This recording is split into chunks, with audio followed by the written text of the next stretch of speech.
Simulan mong abutin ang iyong pangarap na magbibigay dangal sa iyong bukas. Ang suliranin, hindi laging nandyan, dapat mong harapin. Kami iyong kasama sa bawat takin, magkaakbay nating lulutasin. Dito sa Fernandino Teens TV, ang boses mo ay mahalaga.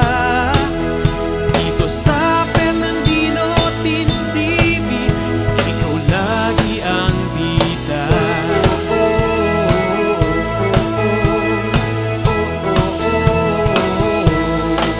Ang mga aral ay ginintuang atin ng bawat guro na siyang gagabay sa iyong pagkamulat. Naway umukit ito sa iyong isipan, maging mapanuri, sundin ng wasto at nararapat. Kagandahang asal ang ipakita, ipadama ang pusong may malasakit. Dito sa Fernandino Teens TV, ang boses mo ay mahalaga. Dito sa Fernandino Teens TV, ikaw lagi ang bida. Sakali mang tayo'y subukin ng unos, ating haharapin ng walang takot. Sasamahan ka ni Fernan at Dino, ang bagong barkada mo. Dito sa Fernandino Teens TV, boses mo ay mahalaga. Dito sa Fernandino Teens TV, edukasyon mo'y sigurado na. Dito sa Fernandino Teens TV, boses mo ay mahalaga. Dito sa Fernandino Teens TV, edukasyon mo'y sigurado na.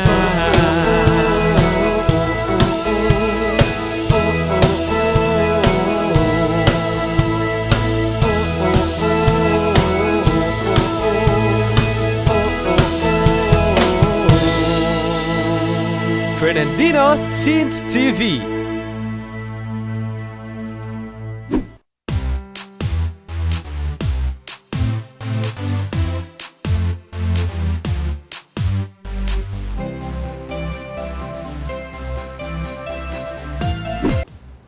Good morning, dear viewers. Welcome to another challenging and exciting episode of Fernandino Teens TV Season 2. Today, our discussion will focus on Mathematics 9 Quarter 4, which is about trigonometry.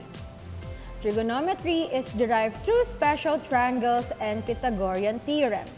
Sine, cosine, tangent, secant, cosecant, and cotangent are all ratios of an angle, and the result is the ratio of the sides of a right triangle. Only our special right triangle generates sine, cosine, tangent values that can be found without the use of a calculator. In this discussion, you will use the concepts you have learned in the previous lesson to evaluate the trigonometric ratios of special angles. I am your mathematics teacher for today, Ma'am Reeva Shaine C. Alvaro, and our episode is entitled Trigonometric Ratios of Special Angles. For our lesson, you are expected to: number 1, derive the value of trigonometric ratios of special angles. Number 2, find the value of 6 trigonometric ratios of special angles without the use of a calculator. Number 3, compute the numerical values of trigonometric ratios using special angles. And number 4, connect the concept of trigonometric ratios of special angles to real-life situations.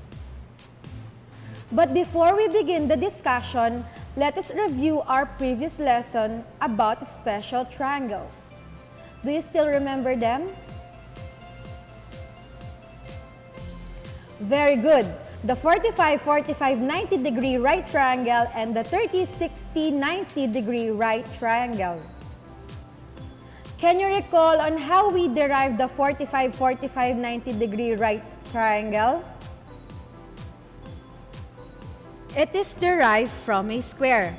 The 45-45-90 right triangle is half of a square. This is because the square has each angle equals to 90. And when it is cut diagonally, an angle remains as 90 and the other two 90 angles bisected or cut into half and become 45 each. The diagonal of a square becomes the hypotenuse of a right triangle, and the other two sides of a square become the two legs of a right triangle. The 45-45-90 right triangle is sometimes referred to as an isosceles right triangle because it has two sides with equal length and two equal angles. We can calculate the hypotenuse of the 45-45-90 right triangle as follows.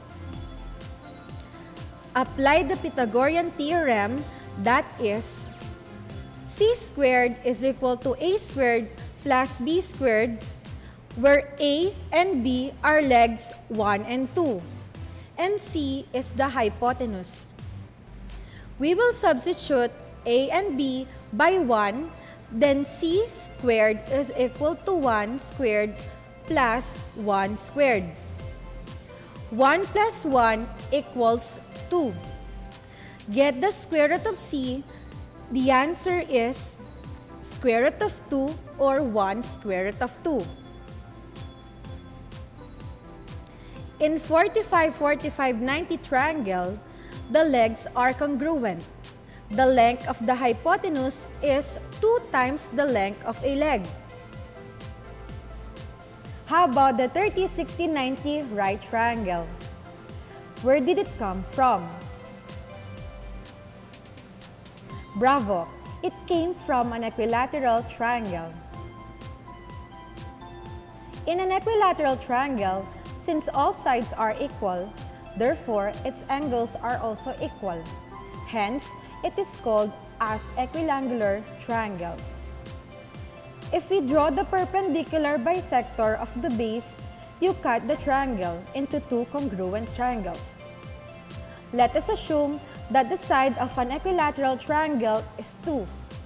As it is half of an equilateral triangle, the shorter leg is 1/2 of the side of the equilateral triangle, so the shorter leg is equal to 1. While the hypotenuse is one of the sides of the equilateral triangle, so the length of the hypotenuse is 2. To get the measurement of the longer leg, we will use the Pythagorean theorem. Let A be the shorter leg, B be the longer leg, and C is the hypotenuse. B squared is equal to C squared minus A squared. Upon substituting the given values to the formula, we have B squared equals 2 squared minus 1 squared. B squared is equal to 4 minus 1. B squared equals 3. We need to get the value of B by getting the square root. So, the measure of longer leg is equal to square root of 3. In 30-60-90 triangle, the length of the hypotenuse is twice the length of the shorter leg. The length of the longer leg is square root of 3 times the length of the shorter leg. Do you remember them all? I am sure that you do. Make sure that you remember what we have reviewed, for they are connected to our topic for today. Meanwhile, let us have a short break before we begin our fun-filled experience in mathematics. We will be right back, so stay tuned. Ang Schools Division Office City of San Fernando, Pampanga ay kaisa ng Department of Education sa pagsasagawa ng mga proyekto at programa na tumutugon sa mga pangangailangan ng mga mag-aaral. Inilunsad ang Division Call Center for Tutors and Guidance Counselors upang magbigay ng educational at psychological assistance sa mga mag-aaral, magulang at stakeholders ng Division. Kaya, Kung may nais kayong itanong tungkol sa pag-aaral, maaaring magpadala ng mensahe sa Division Call Center for Tutors and Guidance Counselors Facebook page o tumawag sa mga numero na makikita sa ibaba ng inyong screen tuwing Lunes hanggang Biyernes sa ganap na alas 8 ng umaga hanggang alas 6 ng gabi. Maaari rin kayong sumangguni sa ating guidance counselors na nagbibigay ng guidance and counseling services. Lahat ng inyong ibabahagi ay mananatiling confidential. Ang nasabing programa ay nagsisilbing daan upang malaman ang feedbacks ng stakeholders para matulungan ang ating divisyon na mapagbuti pa ang mga sumusunod na programa. Ano pang hinihintay ninyo? Tumawag na sa aming mga numero o bumisita na sa aming Facebook page at magpadala ng inyong mga katanungan.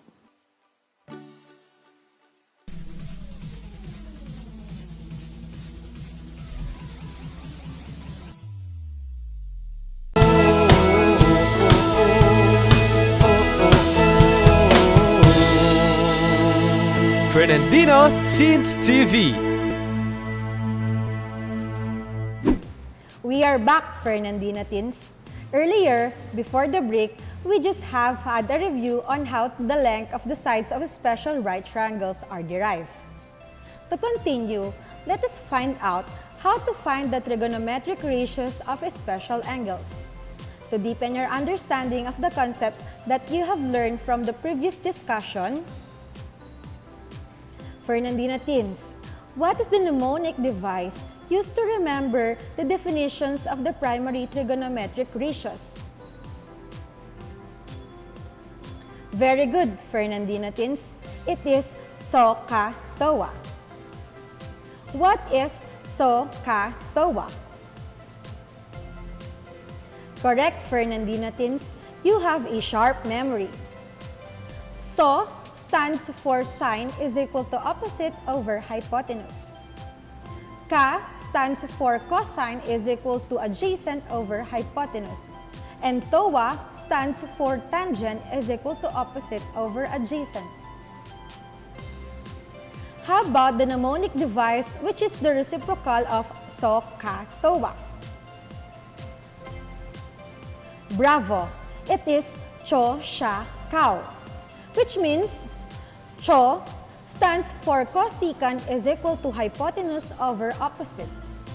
SHA stands for secant is equal to hypotenuse over adjacent. And COW stands for cotangent is equal to adjacent over opposite. Now that you know the 6 trigonometric ratios, let us find out the length of sides of special angles. Let's start with the 45, 45, 90 right triangle. In triangle ABC, wherein C is the right angle or equal to 90 degrees, let angle B be the reference angle and let us find the 6 trigonometric ratios and put them on the table. But before that, let us identify the hypotenuse, the adjacent, and the opposite side of angle B. Which is the hypotenuse? Very good. The hypotenuse is side BA with the length of square root of 2. How about the opposite side? Excellent. The opposite side is AC with the length of 1. What about the adjacent side? Amazing! The adjacent side is side BC with the length of 1. Using SOHCAHTOA and CHO, let us now write the 6 trigonometric ratios with respect to angle B, which is 45 degrees. Let us start with sine 45 degrees. Sine is defined as the ratio of the opposite side and the hypotenuse. Since the opposite of angle B is 1 and the hypotenuse is square root of 2, therefore, the ratio is 1 over the square root of 2. But since the denominator is square root of 2, we will rationalize the fraction by multiplying the numerator and the denominator by square root of 2. 1 multiplied by square root of 2 is equal to 1 square root of 2 or square root of 2. Square root of 2 times square root of 2 is square root of 4. Square root of 4 is equal to 2. Therefore, sine 45 degrees is equal to 1 square root of 2 over 2 or square root of 2 over 2. How about cosine 45 degrees? Nice! Cosine is defined as the ratio of the adjacent side and the hypotenuse. Since the adjacent side of angle B is equal to 1, the hypotenuse is square root of 2. Therefore, the ratio is equal to 1 over the square root of 2. Same process, if we have a radical in the denominator, we rationalize the fraction by multiplying square root of 2 over square root of 2. By simplifying cosine 45 degrees is equal to square root of 2 over square root of 4. Therefore, cosine 45 is a square root of 2 over 2. What about tangent 45 degrees? Correct. Tangent is defined as the ratio of the opposite side and the adjacent side. Since the length of the opposite side is 1, and the adjacent side is 1, therefore, tangent 45 degrees is equal to 1 over 1 or 1. How about the reciprocal of sine? Correct! Cosecant is the reciprocal of sine and is defined as the ratio of the hypotenuse and the opposite. Since the length of the hypotenuse is square root of 2 and the length of the opposite is 1, therefore, cosecant 45 degrees is equal to square root of 2 over 1 or square root of 2. What about secant 45 degrees? Amazing! Secant is defined as the ratio of hypotenuse over adjacent. Since the length of the hypotenuse is square root of 2 and the length of the adjacent side is 1, therefore, secant 45 degrees is equal to square root of 2 over 1 or square root of 2. How about cotangent 45 degrees? Correct!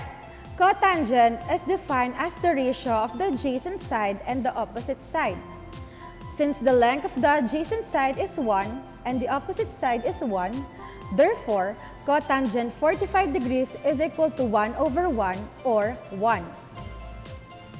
The value of the 6 trigonometric ratios of a 45-degree angle is now complete. How about the 30 and 60-degree angle? Let us first find the value of the 6 trigonometric ratios of a 30-degree angle. Earlier, we have recalled that in a 30, 60, 90-degree right triangle, the length of the hypotenuse is twice the length of the shorter leg. The length of the longer leg is a square root of 3 times the length of the shorter leg.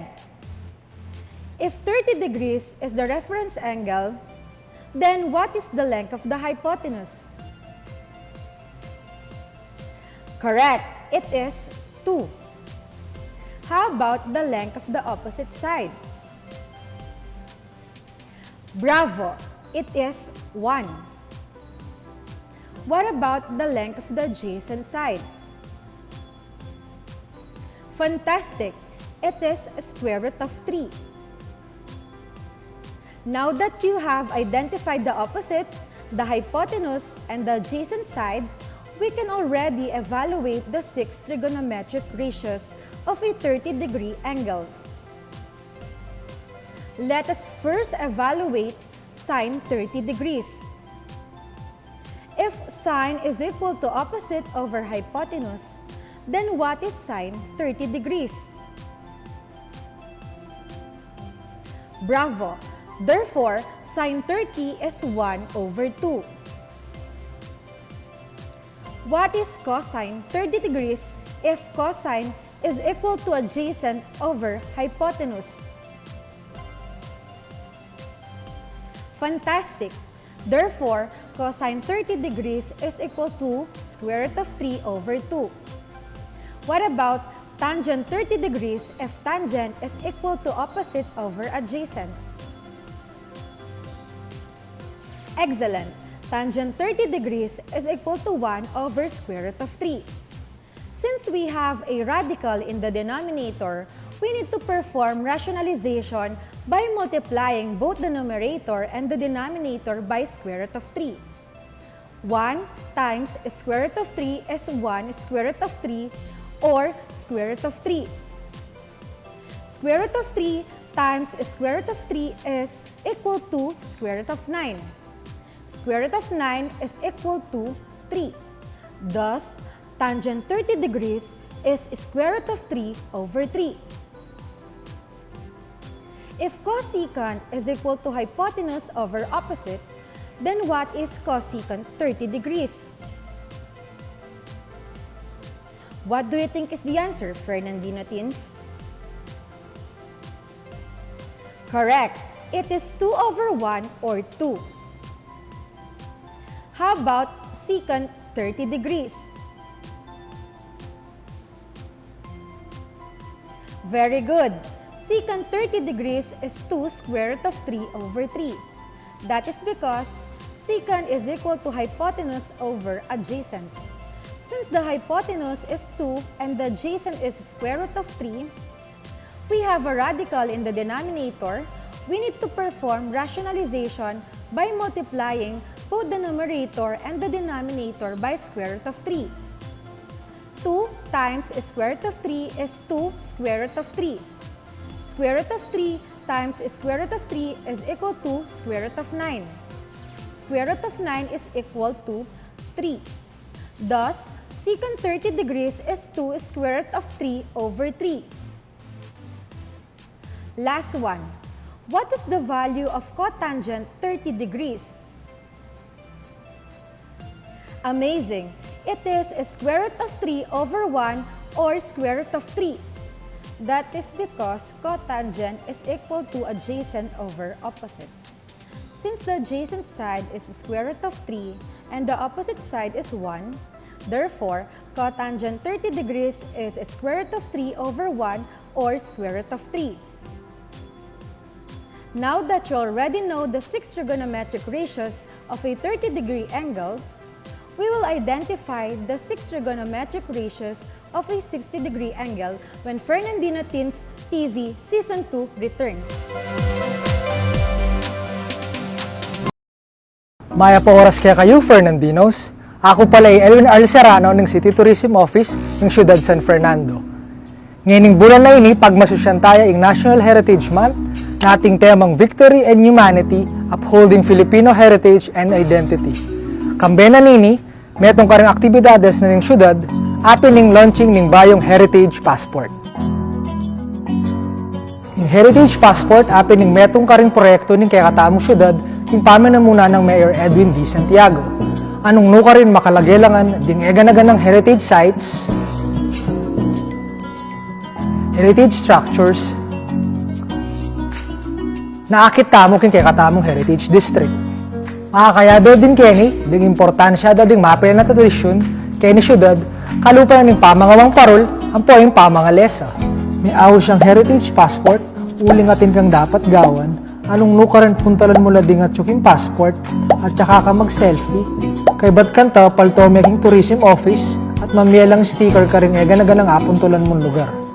At timong may ngari ang tutong passport.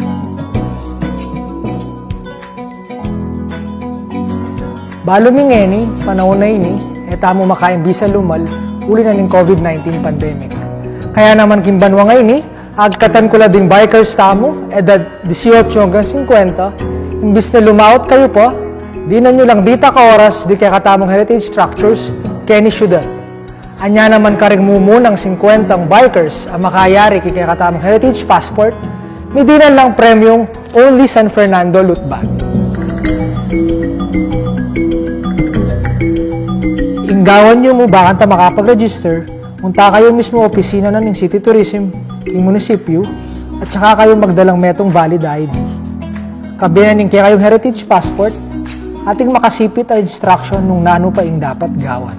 Anya naman karing hanggang kapadyakin, nanano ko pa, tara na!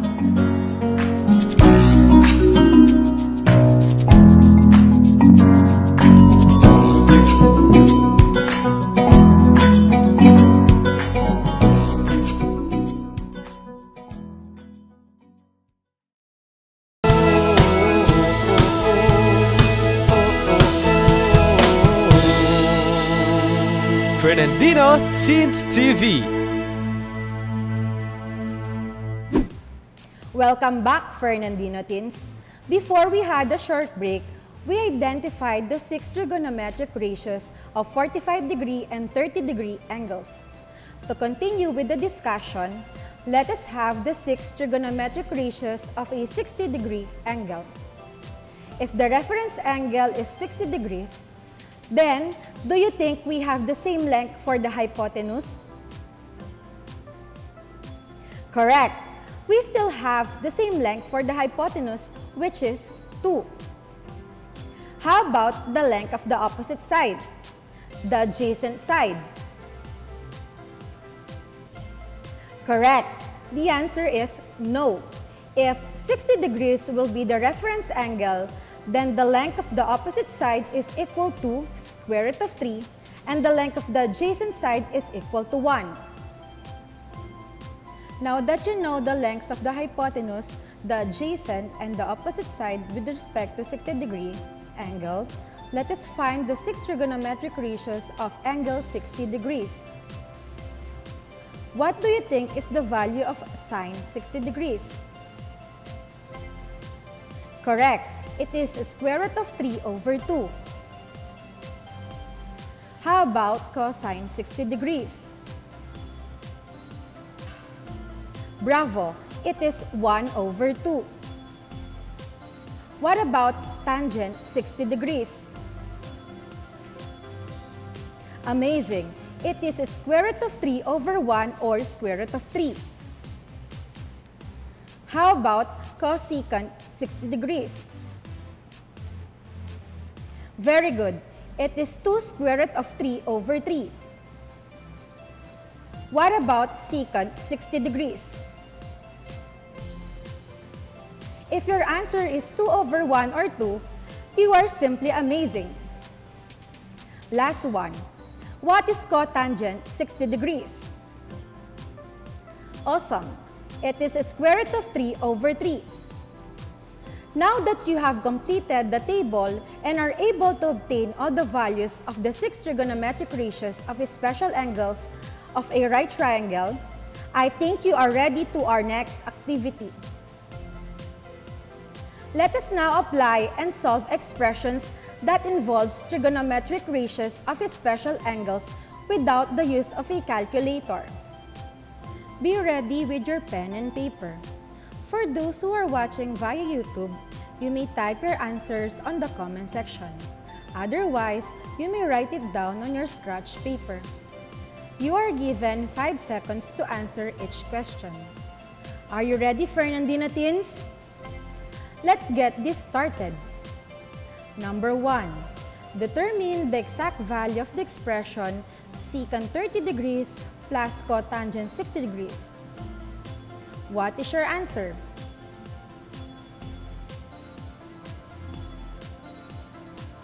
Correct. It is square root of 3. Refer to the table to get the value of secant 30 degrees and cotangent 60 degrees. Secant 30 degrees is equal to 2 square root of 3 over 3 plus cotangent 60 degrees, which is square root of 3 over 3, equals 3 square root of 3 over 3.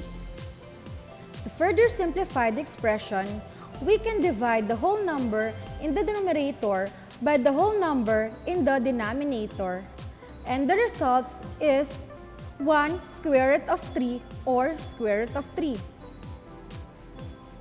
Number 2. Cosecant 30 degrees divided by cotangent 45 degrees. What is your answer?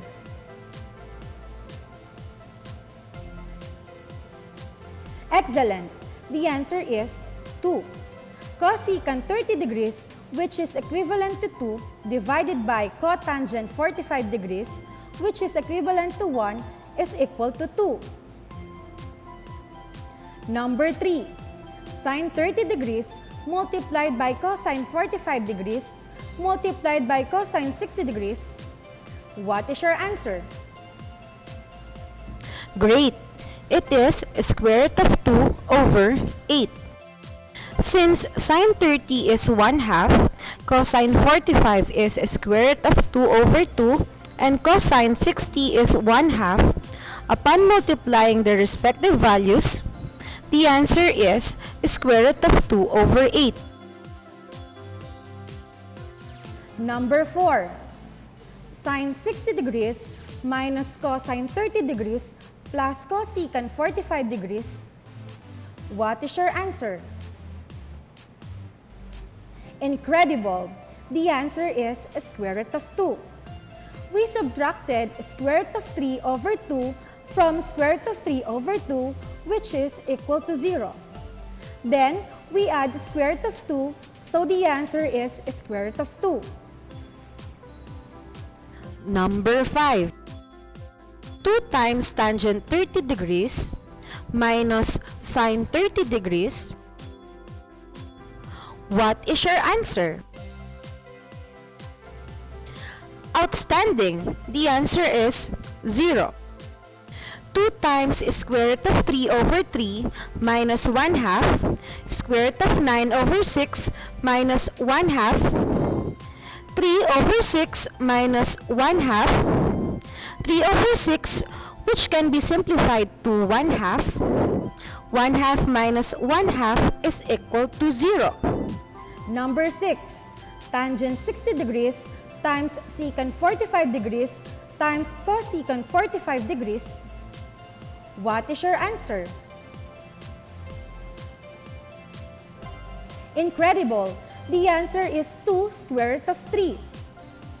Square root of 3 times square root of 2 times square root of 2, you will get square root of 12. Since 12 is not a perfect square, get the factors of 12 such that one of the factors is a perfect square. What are those two factors?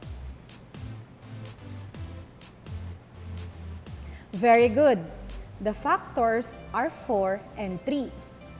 The square root of 4 is 2 and 3 will remain inside the radical sign, since 3 is not a perfect square.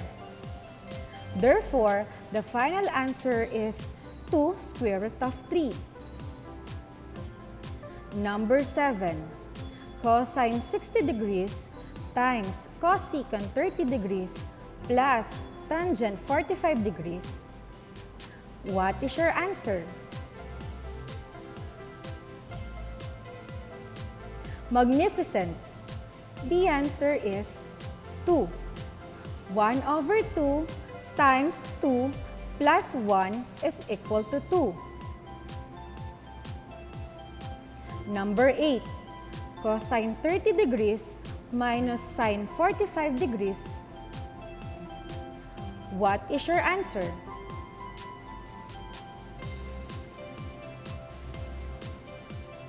Wonderful!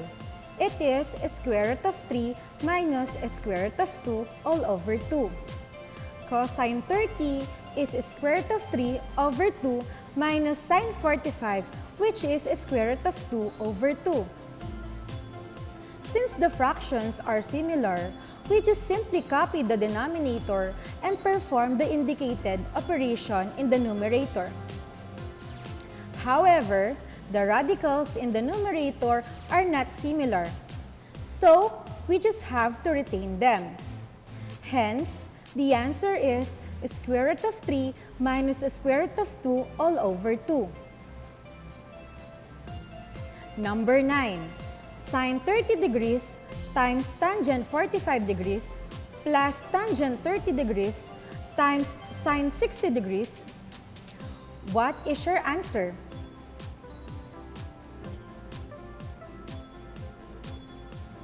The answer is 1. The quantity 1 over 2 times 1 plus the quantity of square root of 3 over 3 times square root of 3 over 2 is equal to 1 over 2 plus square root of 9 over 6. Further simplifying the expression, we shall get 1 over 2 plus 3 over 6. Simplifying 3 over 6, which is 1 over 2, so we have 1 over 2 plus 1 over 2 equals 2 over 2 or 1.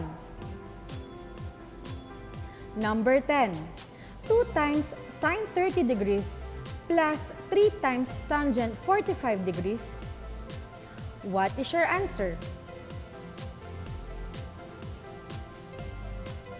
Fabulous! It is 4.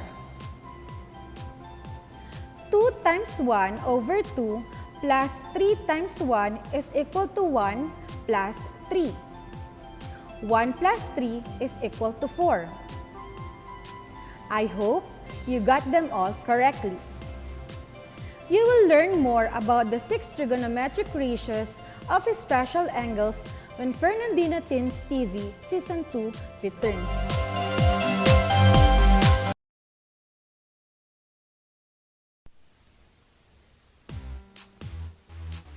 Hindi lamang sa larangan ng pangkabuhayan apektado ang maraming pamilyang Pilipino, kundi maging sa larangan ng pagkatuto ng bawat batang Pilipino.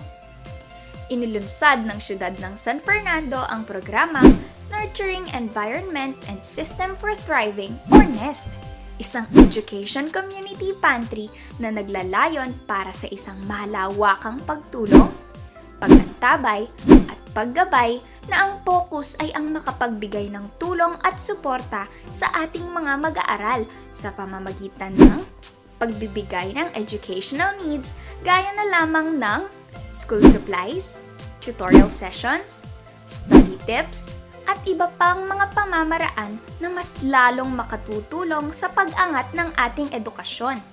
Dahil hindi hadlang ang pandemya sa magandang kinabukasang naghihintay sa ating mga mag-aaral. Sino-sino nga ba ang mga kalahok sa programang ito?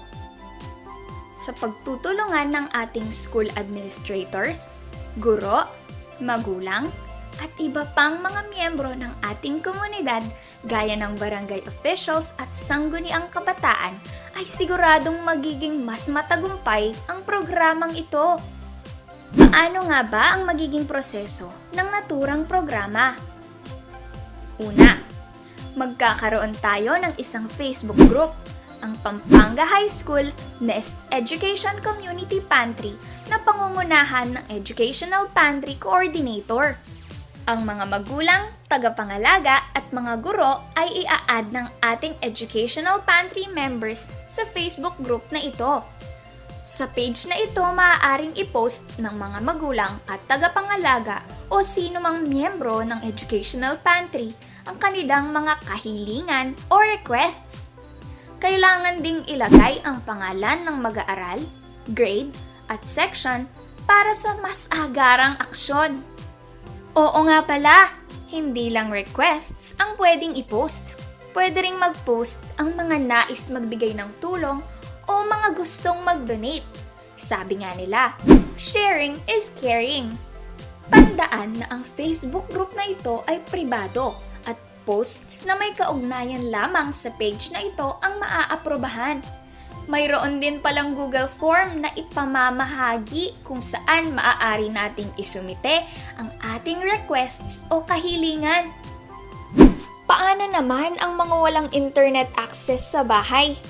Huwag mangamba dahil merong mga nakalaang drop boxes ang ating paaralan na kung saan maaaring ihulog ng mga magulang at tagapangalaga ang kanilang requests.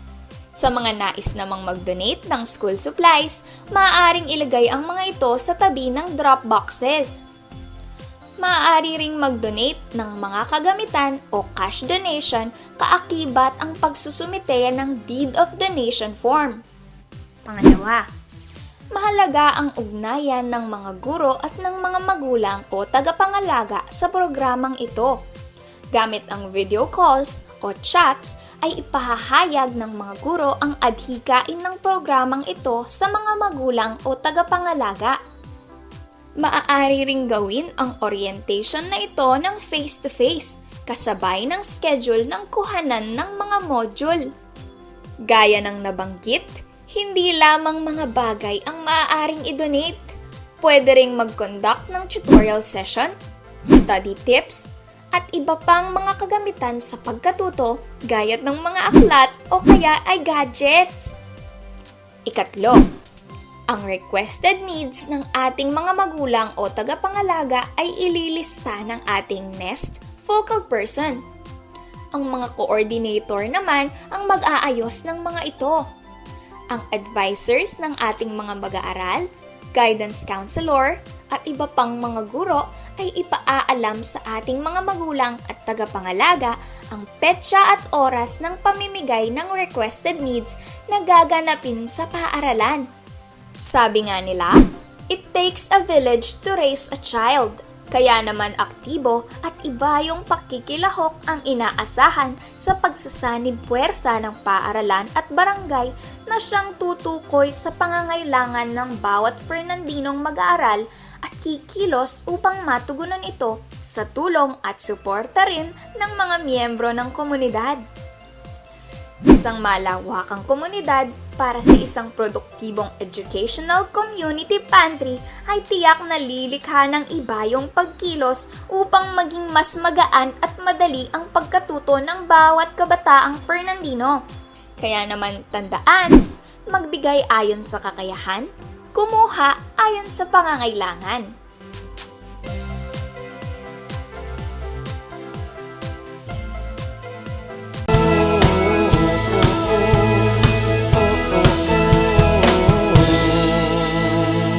Fernandino Teens TV. You are still with us at Fernandino Teens TV Season 2. Before the break, we have answered an activity involving the 6 trigonometric ratios of special angles. Now, let us discover trigonometry in our lives. Innovation industry extensively uses the knowledge of trigonometry both in calculations performed by the machines and computers used by the pilots. To estimate distances, landing patterns, and navigate around obstacles, trigonometry and trigonometric functions are used on a wide scale. In criminology, trigonometry can help to calculate a projectile's trajectory, to estimate what might have caused a collision in a car accident, or how did an object fall from somewhere, or in which angle was a bullet shot, etc. Trigonometry is often used by marine biologists to establish measurements. For instance, to evaluate how light levels at different depths affect the ability of algae to photosynthesize. The distance between celestial bodies is also known through the help of trigonometry. Marine biologists may use trigonometry to determine the size of wild animals from a distance.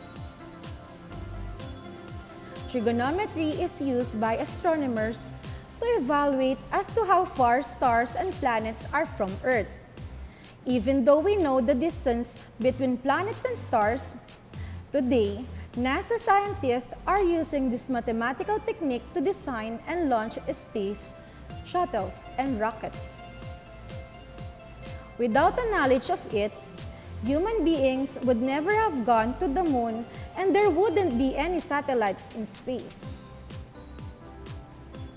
Trigonometry is used in navigation.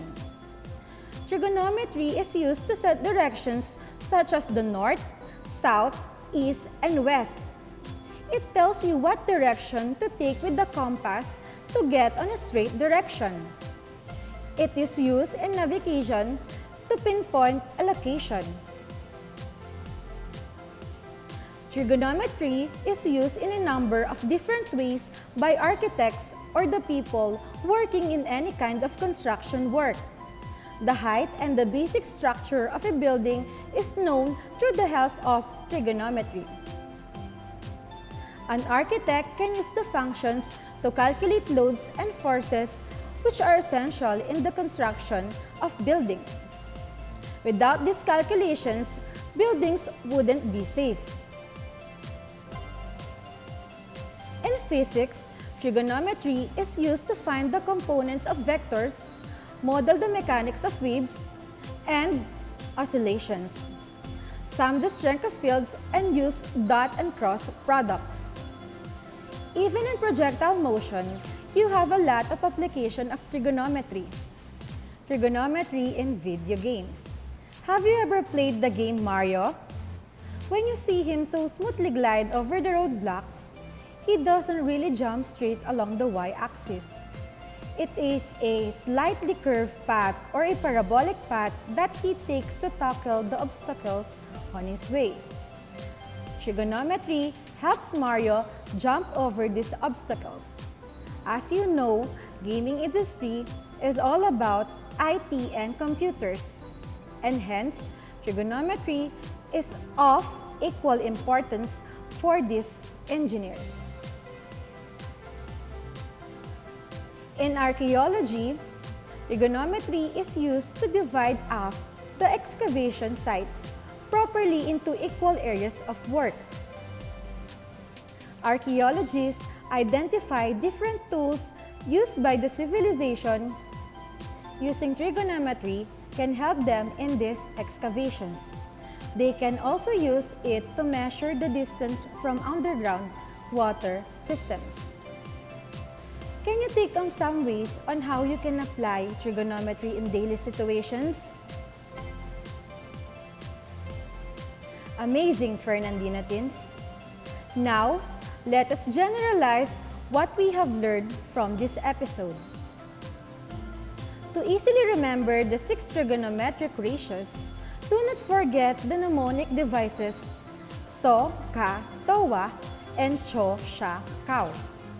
So, ka, towa stands for correct, Fernandina teens. You have a sharp memory. So stands for sine is equal to opposite over hypotenuse.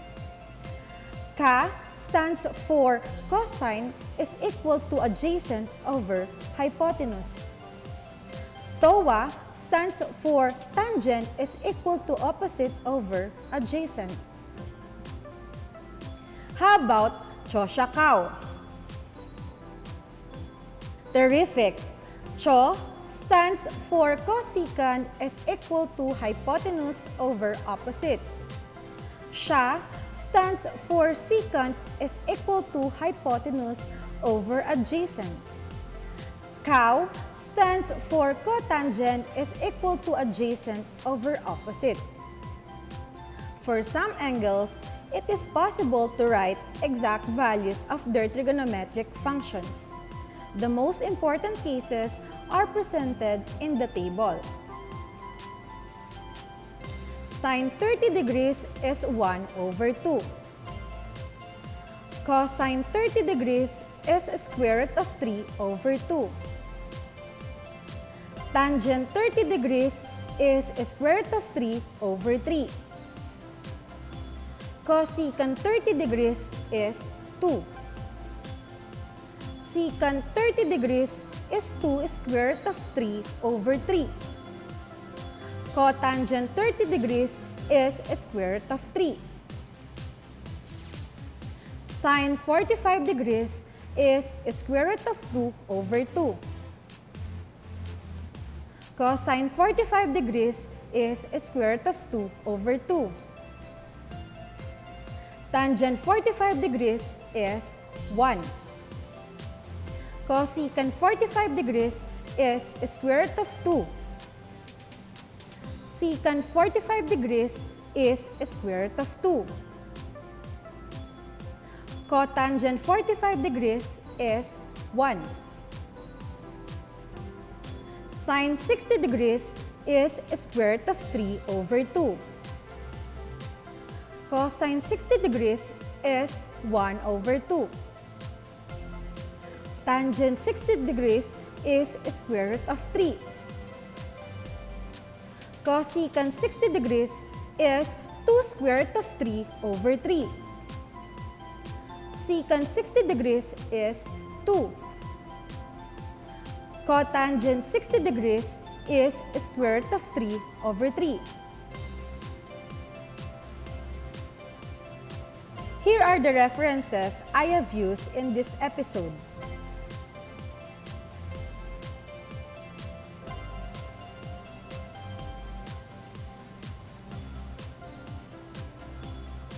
As I end this learning episode, allow me to share to everyone this simple message.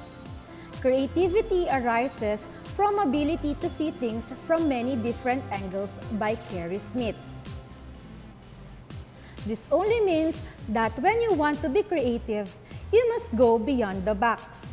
You must not put limit to your abilities.